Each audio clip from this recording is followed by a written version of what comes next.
Hello mga boss, ito ang tawag nito ay gabi. Gawin nating laing nito mga boss, gatataan natin ito mga boss.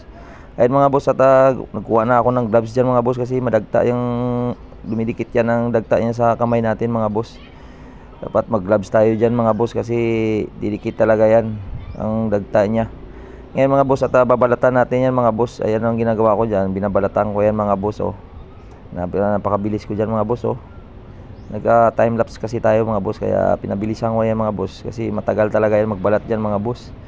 Kaya ang ginawa ko dyan, balat-balatan yan mga boss, at bibiyakin pa yan natin mamaya ang mga malalaki dyan mga boss para maganda ang pagkabilad dyan mga boss. Ibibilad natin ito mga boss.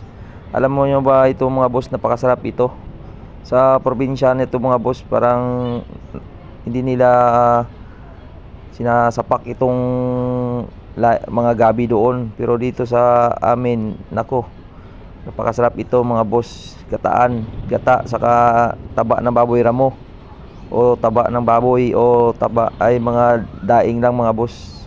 Napakasarap ito. Ang gagawin dito mga boss, ibibilad pa ito mga boss. Pati yung dahon niya dito mga boss, walang masasayang.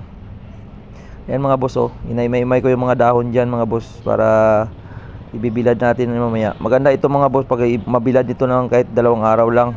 Pag masyadong tuyong-tuyo din para hindi masyadong magastos sa gata ng pag magata tayo, hindi masayang yung gata natin. Dapat marami yung gata natin dito mga boss para masarap talaga.